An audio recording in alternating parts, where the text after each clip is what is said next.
In Walmart's Who'Knewville, everyone ready their cart. Amazing Black Friday deals are about to start.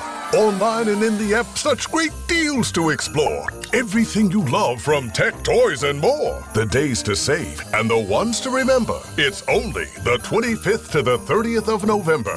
Set your alarms. Don't miss out. These deals are epic, without a doubt. The Who's are all ready, but are you? Walmart Black Friday deals await. Who knew? Hello, I'm Diane Morgan. If you know who I am, you know who I am. If you don't, who cares? I'm here to explain Italian Time, a holiday phenomenon where Italians throw away their clocks and gather for eternity with San Pellegrino. I've been at this party so long that I've eaten 5 courses, hugged someone's grandma twice, and been offered a job in the family restaurant. So this holiday season, make sure to bring enough San Pellegrino to last you through the meal, the after meal, and the entire goodbye ritual. San Pellegrino, holiday on Italian Time. I don't really have memories with my dad growing up. I mean, I know he was there. He was, he was like an omnipresent person that was just always around, but I don't have memories of us talking or laughing or playing or doing things together, because his role was very much to be the provider, to go to work, to come home. And it was all in the name of doing that, which is I'm very grateful for, but our relationship was impacted by that. And I know that was survival, and that was him trying to do the best and provide security and stability to his kids and me.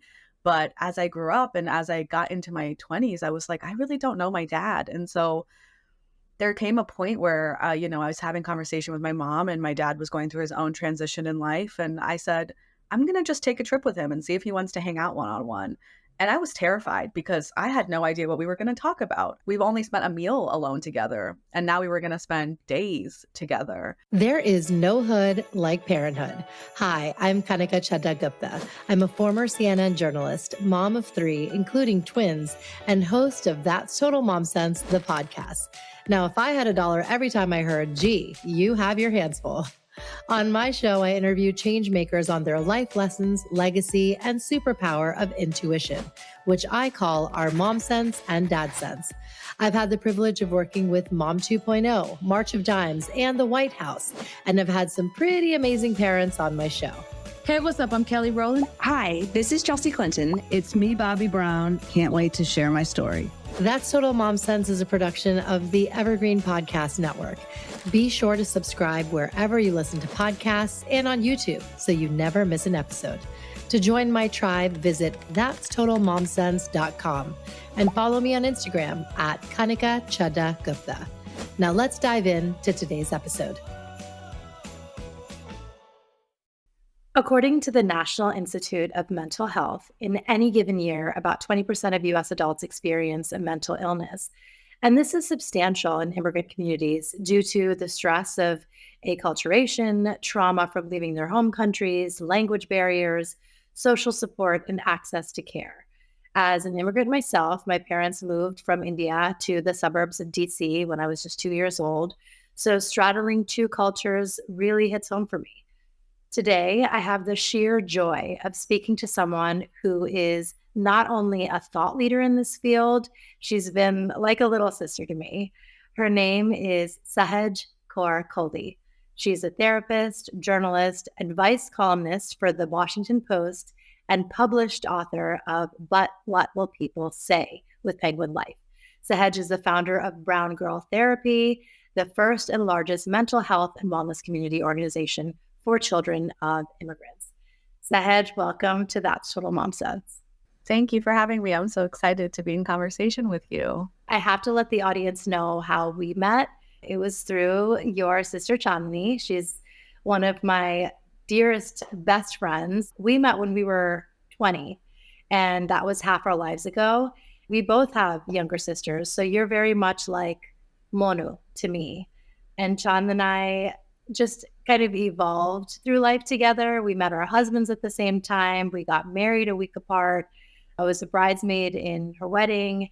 And I have to say, I still remember bawling during your speech and your slideshow that you made. And like, even seeing you now, it's like your laugh is the exact same.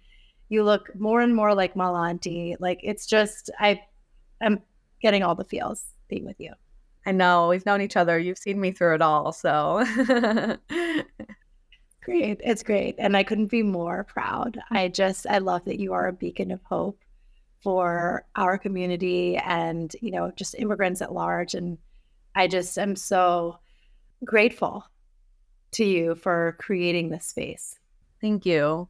I mean, I needed it, so that's why I created it. Yes, yes. For those of you who don't know you personally, like what are some core memories that just kind of bubble up for you? I mean, I'm the first in my family to be born in the West. So for me, my entire childhood was navigating diametrically opposing values and norms and expectations of those in my household, in an Indian household, and then outside of the house, socialized in an American household. And so I just have all of my core memories from growing up were not feeling enough, either not American enough, not Indian enough, feeling really pulled between expectations and values between my friends and my parents. And, I think there was a lot of conflict between me and my parents growing up because we just had cultural and generational differences that I now know, I didn't have the language back then, but I now know is something that's really common for children of immigrants and their parents. Yes, 100%. Growing up, you have stayed true to the values of Sikhi, Simran Sangat Satsang. It's so much more than just wearing a suit and speaking Punjabi. And I want you to go there.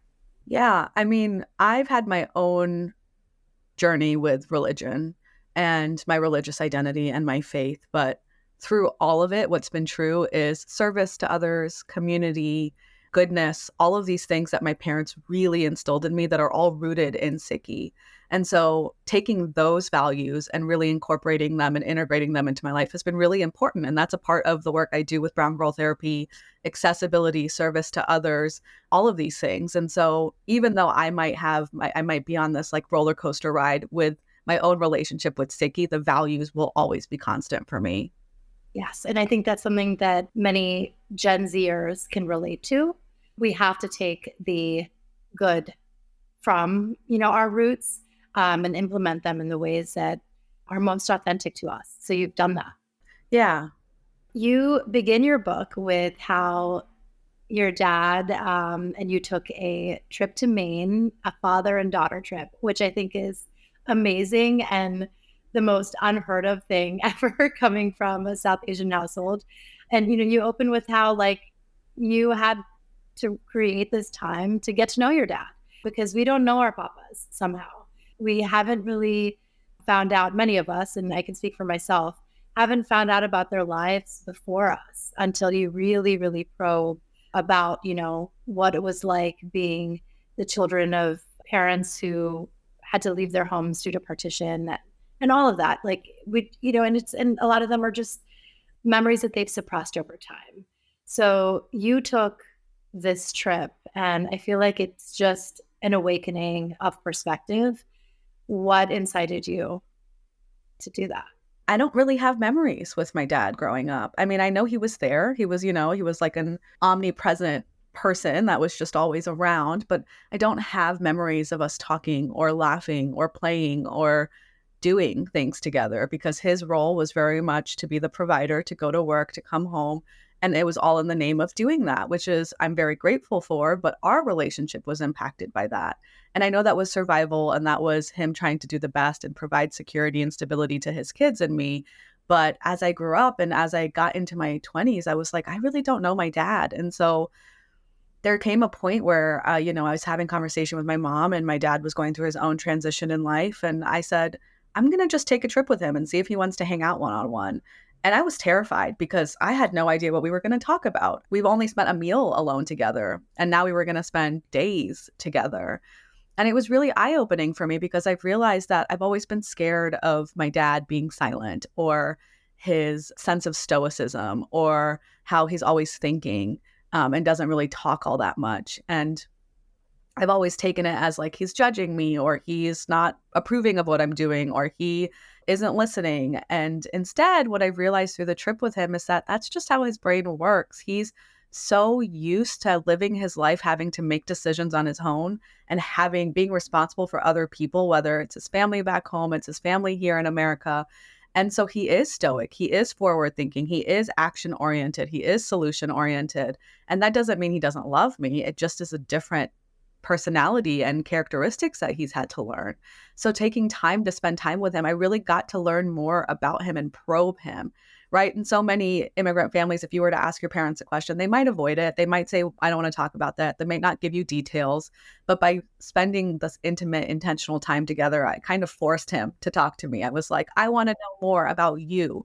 Who are you? Who were you before I was born? Like, what makes you you? And I learned all of these fun, like, random memories, things that he enjoyed, movies he'd go to, anecdotes that he remembers of being silly or being rebelling against his parents. And I just feel like when we learn that our parents are people, we can have a different level of compassion and empathy for them. There's something to be said about cultivating a strong bond as a daughter with a father. I really want to galvanize those who are listening to do that.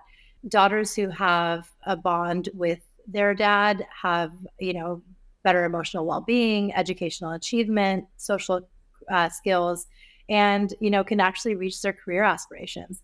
A study published in the Journal of Family Psychology found that girls who have positive relationships with their dads have higher self-esteem, lower rates of depression, have better social skills, and healthier relationships with men in their lives. I wanted to ask you, how can fathers, even at this stage in life, if they have adult daughters, and then especially those in my demo who are raising young girls, how can they cultivate, those connections with their girls? I love this question so much. And it's something I get asked a lot by adult daughters of immigrant dads. And I think those are two different answers. So if we're talking to dads of adult daughters, I think what I would tell you is to just meet them where they are. I think a lot of adult daughters want to have a relationship, but at this point in life have already learned that maybe they're not going to get it in return, that they're not going to be able to access parts of their dad. And so really it is up to the dad to kind of initiate those kinds of conversations and or really be receptive if your adult daughter is reaching out, whether it's spending time with you, sitting in silence, asking a question. Try to be more receptive to that and engaged in those conversations, because this isn't really time that you get back, especially when daughters get married or have kids or, move away. There's less time for this kind of intentional time. So really trying to be mindful of how you can engage in those moments that you might get with them. And if you're a dad to a young child and you are looking to maybe build a better relationship with your daughter, I really think teaching, being curious and teaching self-reliance is really important, right? For heteronormative relationships, it's really important for dads to model behavior and an attachment that they would want their daughter to find in a future partner.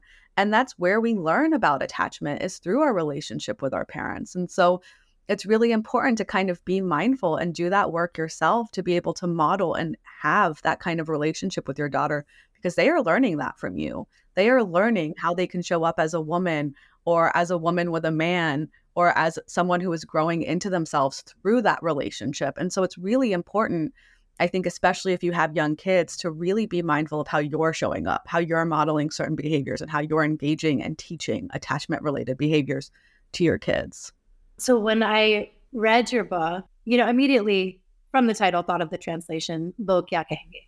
It's something that, we heard in our household all the time. Even though we're far more woke and we have this you do you culture, we still do fall into habits of people pleasing, comparing. We can thank social media for that. Tell us how we overcome that mindset.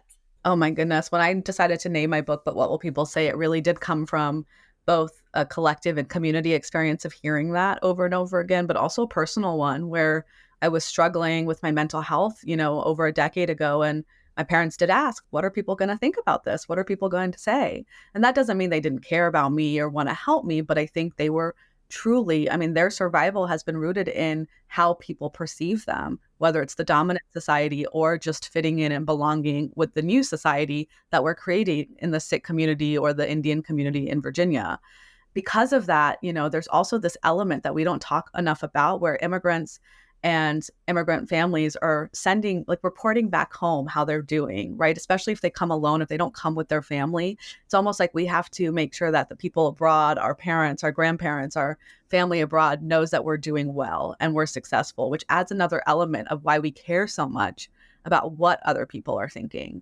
And then, like, you social media to it, and we're all just kind of feeding each other these like pristine images of our lives and in comparison with one another and saying, oh, they're doing so well, I should be doing better, or so and so's daughter's doing so well, so my daughter should be doing that too. And it's so easy to get caught up in that.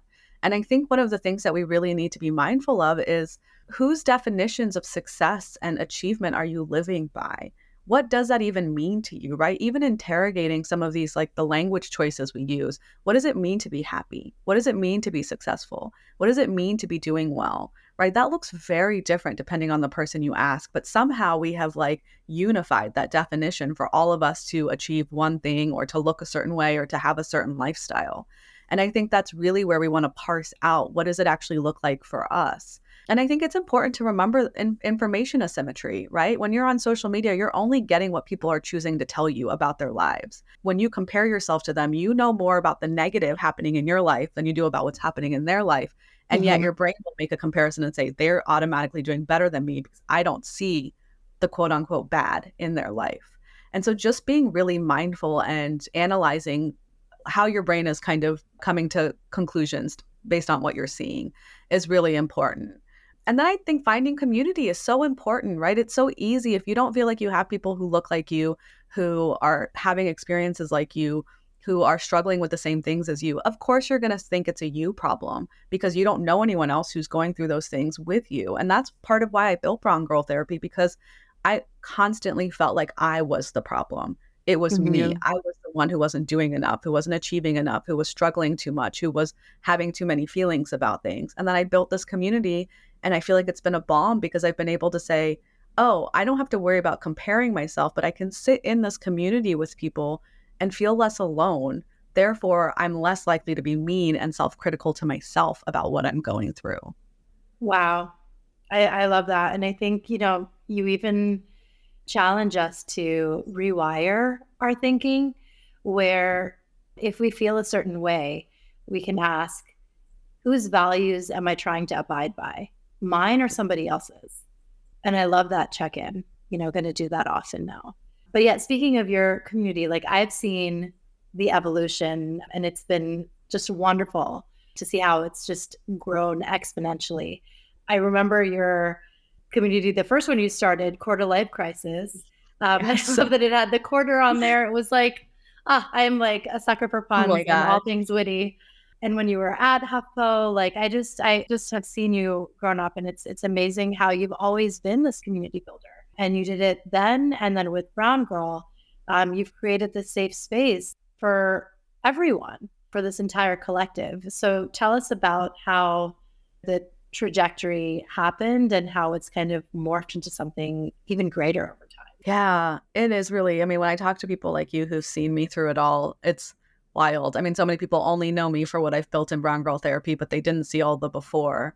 And it doesn't happen in a linear way, right? Getting to where our passion is, where our purpose is, doesn't happen right away. It doesn't happen fast. It doesn't happen in order. It just happens when it's supposed to happen. And that's how my life turned out. I mean, I struggled in college. I had always struggled with my mental health in some capacity. The short story of it is I ended up getting physical and emotional distance from my family, from my hometown, in order to kind of figure out who I wanted to be, who I was, without being told who I needed to be and what I needed to do.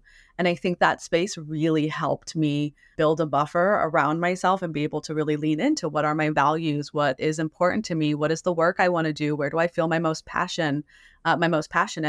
And I was able to get therapy because of that physical and emotional space. And so that was really life-changing for me. And through all of that, I ended up landing a job at HuffPost, as you know. And before that, when I was struggling, writing had always been kind of my creative outlet. And that's where Quarter Life Crisis came from, journaling came from, all of this stuff that was more private, yet a little public, because blogging was just like starting in those days. But when I landed at HuffPost, I really leaned into working on mental health content, on identity-driven content. And I built a whole career out of that. And through that process, I was still in therapy. I was still really passionate about mental health. And when I decided to go back to school at 30 and leave journalism and become a therapist, I was like going through my own professional and personal identity crises. I was marrying a white American man, first in my family to marry outside of race, religion, and culture. I had just, gone to 4 years of therapy. I was leaving careers, even though I was really successful in my first career. And so I was kind of like, oh my gosh, what am I doing? Why am I making these choices? Am I, choosing not to be Indian because I'm marrying an American white guy? Am I making a mistake by leaving this career? And I was having all of these questions and kind of existential identity struggles. And that's where Brown Girl Therapy came from. I was like, there's no way I can possibly be the only one who struggles between these like expectations and norms and values I'm kind of straddling between. And as soon as I started building it, I have a journal entry where I was like, oh, I would love to just have 300 followers by the time I graduate grad school. And I graduated with over 200,000 followers because it just blew up. I just realized that I was building something that did not exist. I was smart about it. I did market research, and I was like, look, I don't want to regurgitate all of the amazing things that are already on the internet, but I also know that there's a community that I am desperately seeking that does not exist yet.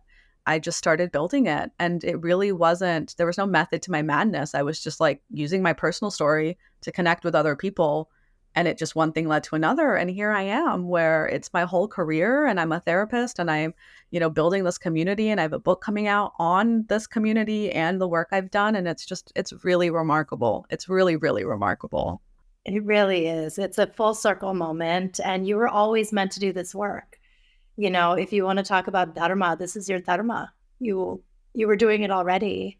So for second generation immigrants, there's kind of like 4 categories, if you will, that we can kind of put ourselves in. There's aligned and dutiful, resentful and dutiful, redeeming and fulfilling, and separate and fulfilling. If you can explain what that means and how we can kind of classify ourselves, because I know which one I am.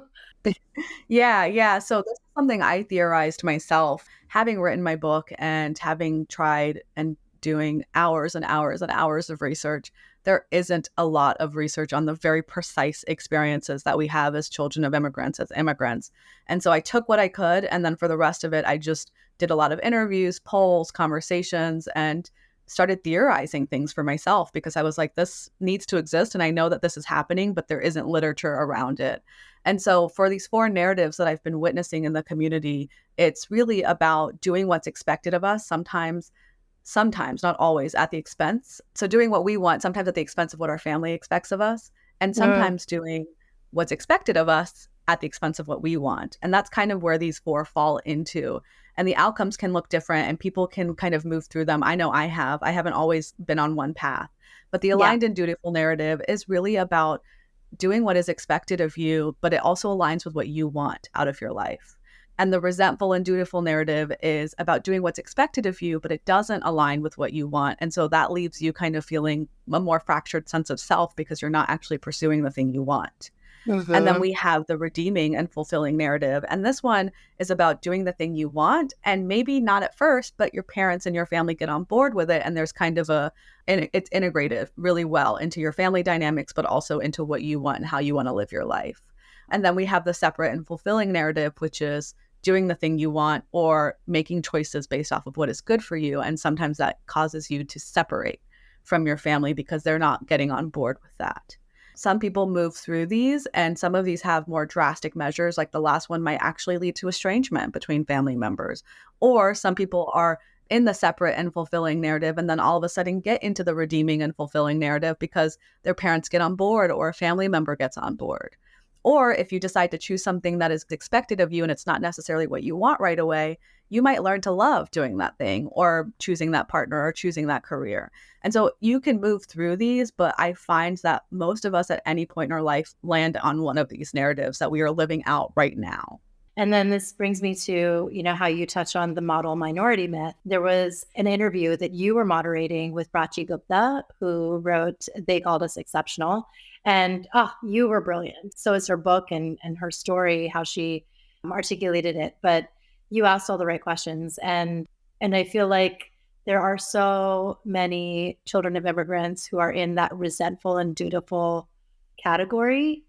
And, it leads to depression. It leads to feeling othered and unseen.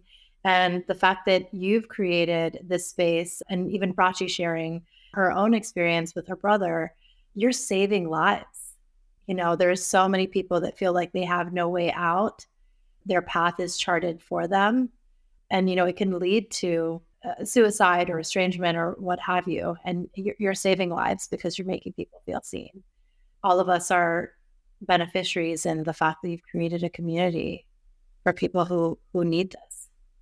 Yeah. I mean, again, I needed this. I struggled and I felt so alone and isolated, and I know what it's like to be there. I never want to come to my work from a perspective of like, I'm an expert because I just have done this research. I want to be an expert because I've lived through it with people, because I am a community member, because I am a part of this struggle as well, because I'm also learning and growing at the same time as everyone else is. And I think a lot of us in these narratives get stuck and we just feel like, okay, this is the narrative I'm living and there's nothing I can do about it. When in reality, I hope my book provides those tools and those tips and those skills to find that agency you have, even if it's in micro ways. We all have agency to kind of make those micro changes or make decisions for ourselves and to think of things from a new perspective to be able to live maybe a fuller, more authentic, healthier life. I mean, I can already see remnants of it with my kids. I have an overachiever, and like, what can I do to keep him feeling encouraged and have fun, rather than like, oh man, I messed up, or like, we didn't win this game, or, kids are really, really hard on themselves. Forget anyone else putting them down. I think, how do we like make sure that they don't get inside their head like that? It's natural, for kids to want to win, to feel good. But that's the part of it, is really helping them manage the feelings that come up for them. So I've had to have conversations where I even teach language words to my nephews. And I'm like, are you feeling embarrassed because you made that mistake? Are you feeling, and we will talk through it and really process that emotion, because it is emotion management. If you are a sore loser, or you are someone who, and I'm talking about adults too, if you struggle to make mistakes, if you struggle with perfectionism, it's because you struggle to manage the discomfort of emotions that comes up when things don't go the way you wanted them to go. And so a part of that is really teaching them and modeling that behavior. They're not only observing you, but they're also going to learn from you how to deal with those emotions. And so sitting with them in it, telling them it's okay, reminding them that you have felt like that, telling them they can try again, naming the emotions they feel, helping them come up with grounding skills for when they feel that way.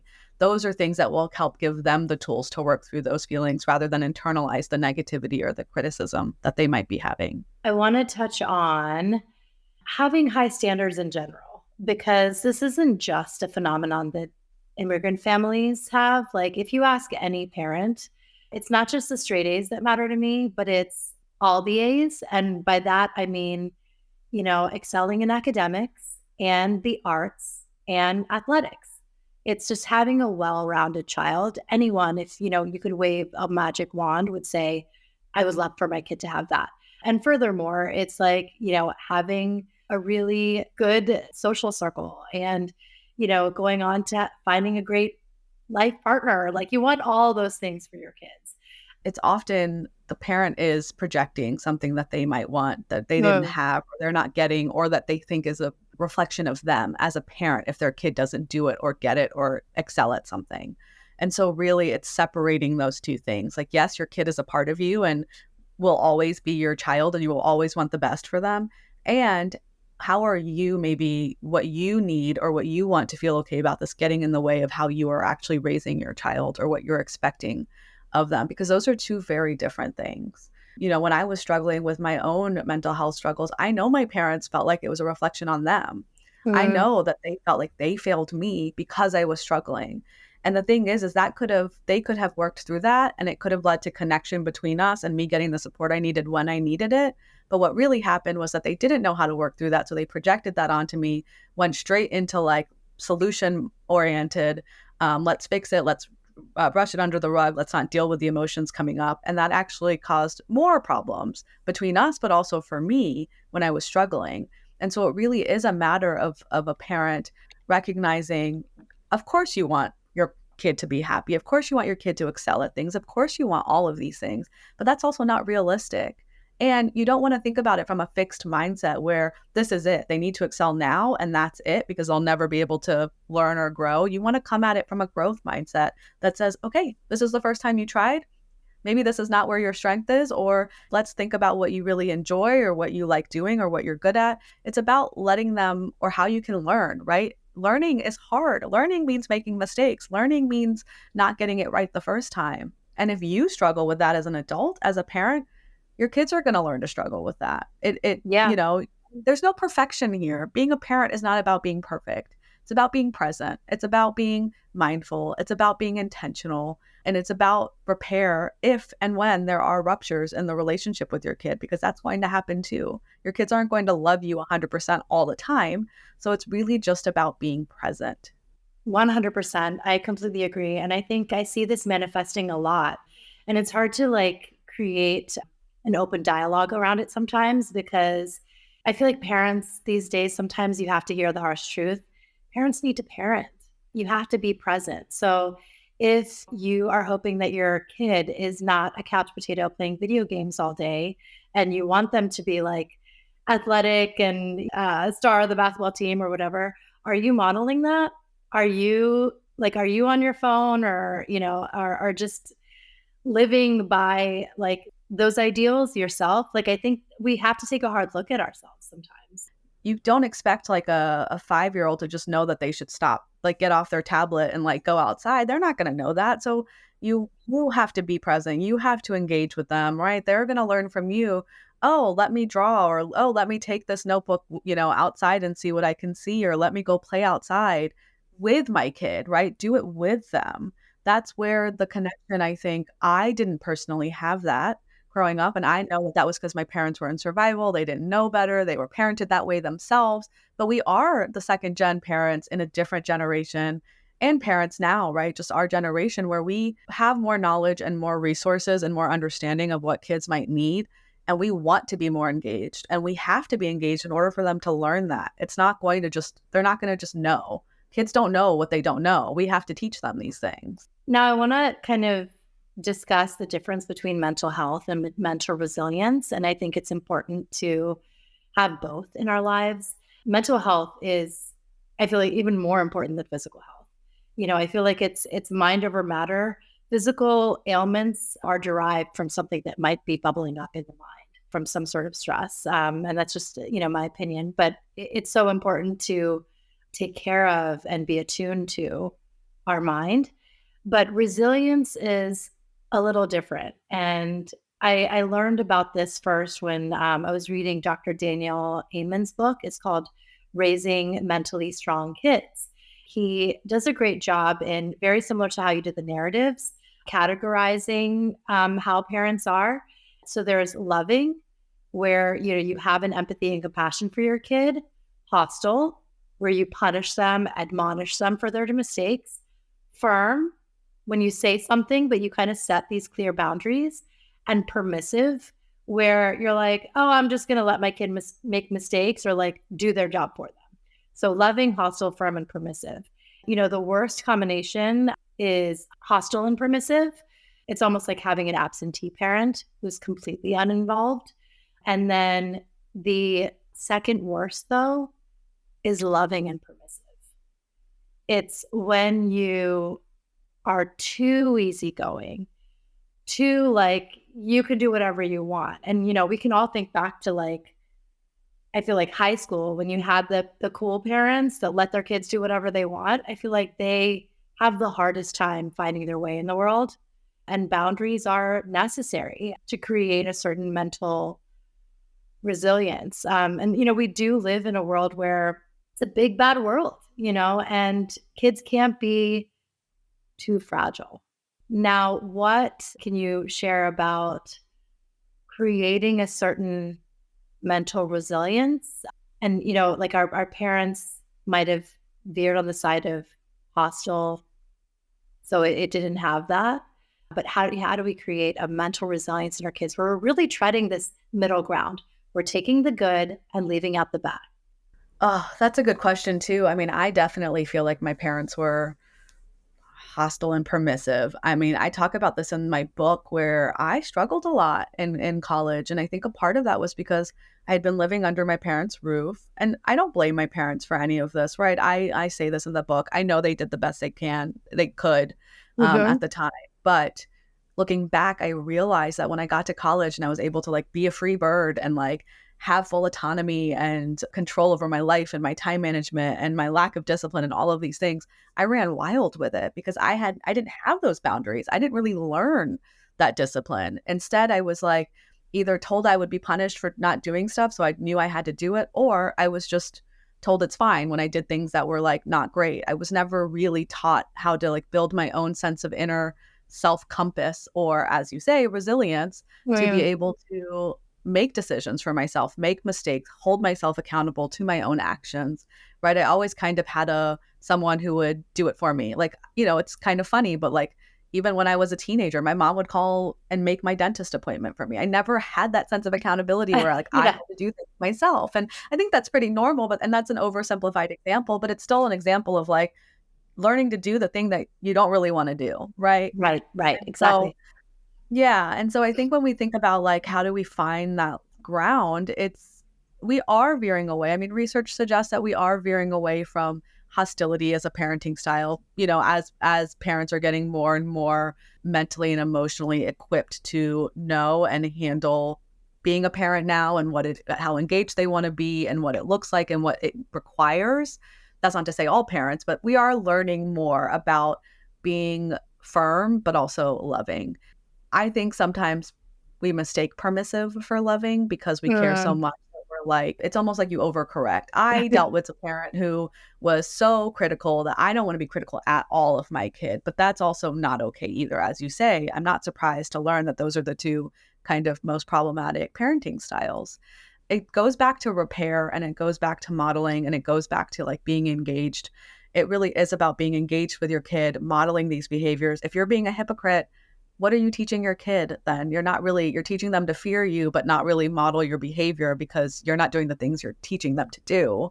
And it's also about knowing that they need boundaries. Kids need boundaries. They're not going to, it's literally a part of the developmental process for kids to test their boundaries, to be like, what's going to happen if I knock this thing over? What's going to happen if I try to run into the street? What's going to happen if they don't know. They're literally learning. They're little humans who have no frame of reference of what is okay, what is wrong, what is good, what is bad, what is socially acceptable, what is not socially acceptable.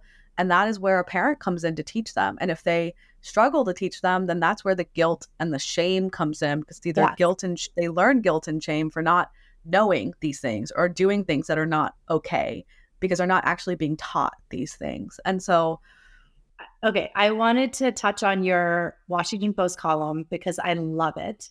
It was a question that came up that said, I need closure after a close friend ghosted me.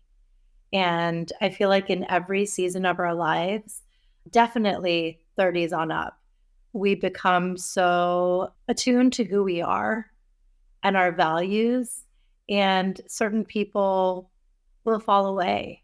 They were meant to, but you're still grieving. So how did you answer that, writer's question? Yeah, I'll talk about that, but I also want to be mindful that it's not always about ghosting either. I know that that's what this question was about, but as we age, our friendships change. And I think one thing is we're not really taught to be in friendship. There's lots of stuff on romantic relationships, on marriage, on parents, on family dynamics, but there's not really a lot on friendship, especially female friendship, which I think is, its own kind of genre of relationships in itself. And there are two types of friends that we have. We have active friends and we have passive friends. And I think it's really important to kind of discern between the two and let people move through those buckets, because that allows them to kind of evolve and you give them space to kind of live through their own journeys of life. So if you have a friend who has had a kid, right? I'm not going to have the same expectation of my friend who has a newborn as I did before she had a newborn. So it's learning to be like, maybe I can be the one who's more active in this friendship and she can take a more passive role, because it's an equity thing. And as long as I feel like I'm still getting my needs met in some ways, but it's not going to look exactly the same way. So it's giving our friends the chance to grow and evolve as well, rather than holding them to the same standards we've always had of them when maybe we were in our teens or we were in our 20s.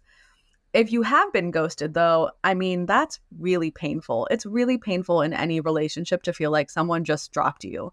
And it's really easy to take that as a you thing and to say, I'm at fault here because they no longer are talking to me. When in reality, if someone ghosts you, first and foremost, that is something happening on their end, a lack of emotional skills to regulate emotions coming up for them, an avoidance of having a hard conversation, which might better your friendship, but instead they can't handle the feeling of having that conversation. So really, it's not a you problem if you are ghosted by someone. It's often them struggling with not being able to manage the emotions coming up for them because they need to either tell you something or were avoiding you or aren't able to really tell you how they feel about the friendship. And that's what we need in healthy friendships. We need to be able to communicate and have hard conversations and ask for what we need and respect other people when they say what they need or what they're going through. And so I think it's important to recognize that we can't force people to be our friends. We can't force people to be in relationships with us. And so often when I get asked about closure in relationships, it's not about forcing someone else to tell us why they didn't talk to us, why they're not talking to us anymore. Instead, if you need to say something, what's the intention behind that? What's the intention behind you wanting to initiate another conversation with them? Let's say you get them in a room and you lock them and they finally tell you why they don't want to be your friend anymore. Are you really going to feel better about that? Or do you feel like, wow, I never got to share that this hurt me, or I never got to share that I really cared about them. I never got to reach out and say, is everything okay? I really miss you, without holding the action to the intention, if that makes sense. So like the intention can be sharing what you need to say, but don't hold it to, I need to say this because I need them to do this in return. Because that's going to leave you feeling probably still really hurt. Mm-hmm. And so I think that you can reach out, but just be really mindful of why you reach out. And then I think, as I said, the one thing that really happens is a sense of self-doubt. It's really easy to feel like it's you, but it takes two people to be in a relationship. I work as a couples therapist now. I work with individuals who have friendship struggles. And one of the biggest things is that, what is your role in the relationship? What are patterns in the relationship that maybe you ignored? And what is the other person's role in the relationship? And I think we have to interrogate all three of those things. What are things that you have been overlooking in how this relationship has been functioning? What has been your role in enabling the way that it's been functioning, even if you don't like it, or enabling a certain dynamic? And what has been the other person's responsibility that they're not taking? And those are the three pieces of how a relationship even works. And so really, really taking time to interrogate that and holding up a mirror, not only to them, but to yourself, is really important. Because if you've been ghosted by someone, oftentimes it's not something led up to it. It's not always out of the blue. And so really being honest with yourself about, was I just hoping that it would never come to this? And is this just an easy out for me to then be upset with them without holding myself accountable to something? Has there been a pattern here that I've been ignoring? And being honest with yourself about things like that. So you shared in the book this really beautiful quote, we are the sum of the stories we've been told, that we tell ourselves, and what we've lived through. But you encourage us to pick up the pen and write our own story.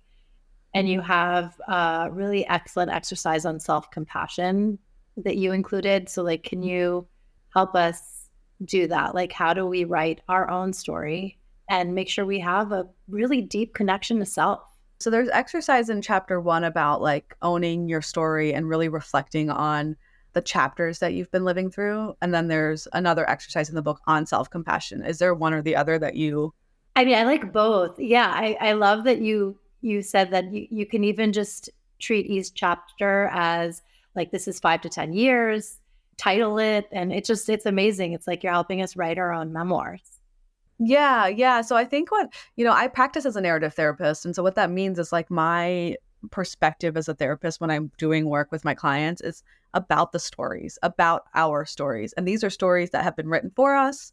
These are stories that we've been told either by dominant, macro system in the systems that we live in. It might be in a cultural system. It might be in our family dynamics.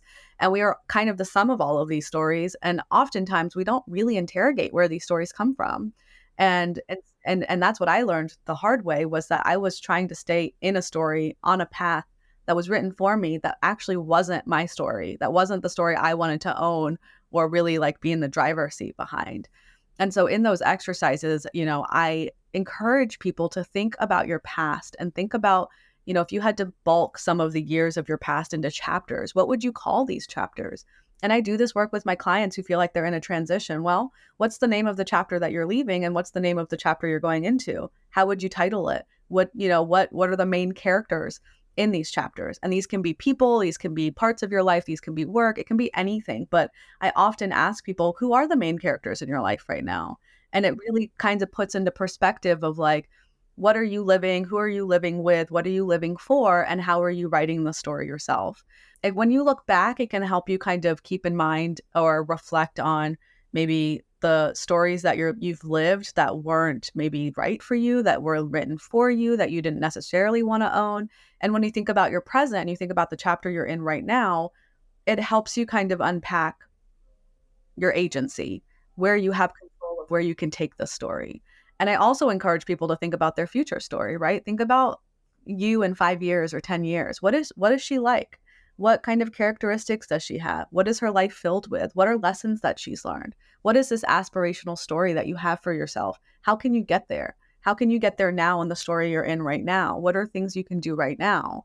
And I think, and when we think about it in stories, we can think about it in chapters and it makes it feel less burdensome and less hard and less difficult because we're always moving through chapters, right? Your chapter can be a page, your chapter can be 3 months, it can be 10 years. You get to kind of decide, all right, I'm ready for a new chapter.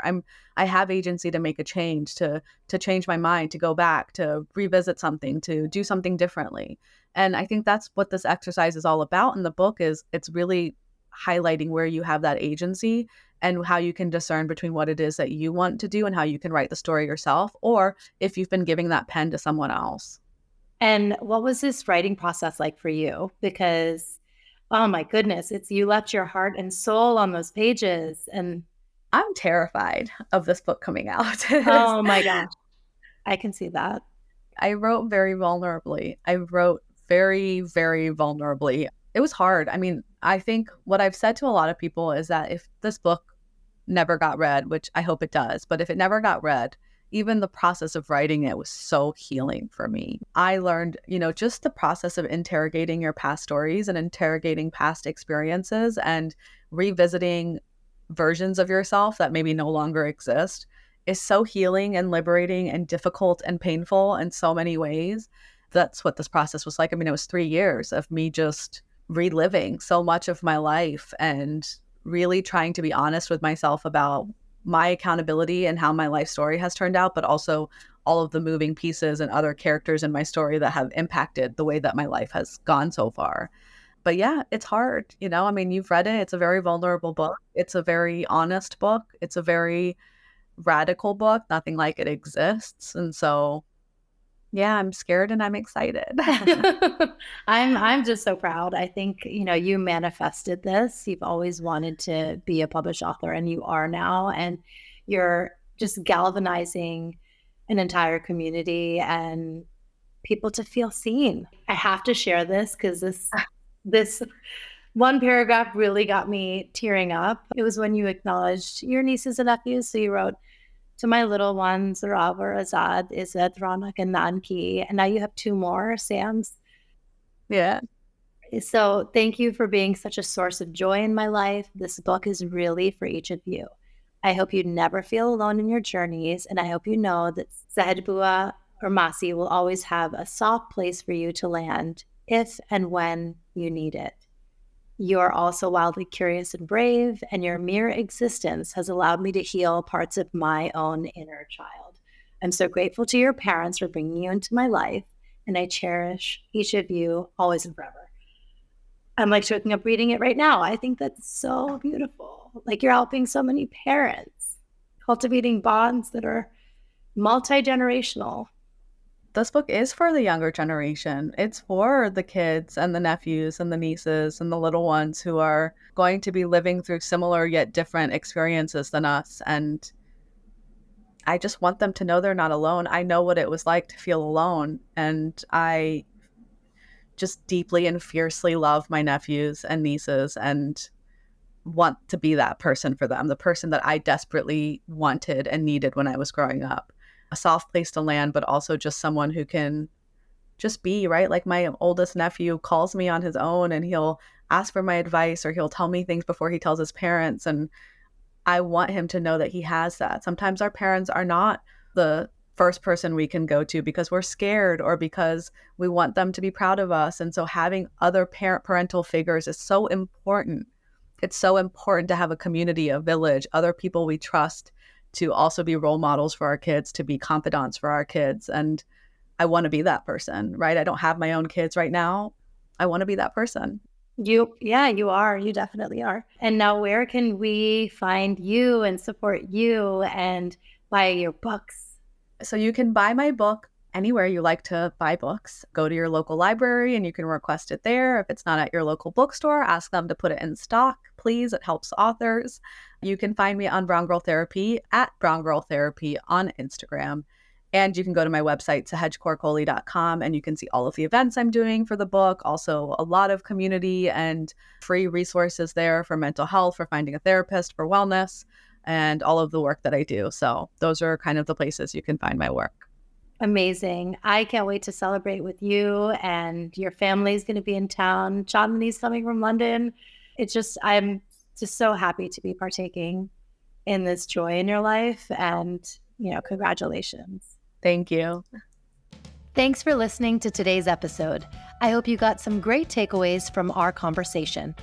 Join my community by logging on to that'stotalmomsense.com. If you haven't already, please subscribe to That's Total Mom Sense, the podcast, wherever you listen, and be sure to rate and review. On socials, my handle is at Kanika Chadda Gupta on Instagram, Threads, TikTok, and X. You can also find me on LinkedIn. My episode videos are on YouTube and YouTube podcasts with highlights on YouTube Shorts. Write to me at that'stotalmomsense@gmail.com. My team and I read all your pitches and feedback and are so glad to be in touch. Remember, always trust your mom sense and dad sense. Stay strong, super parents. See you soon.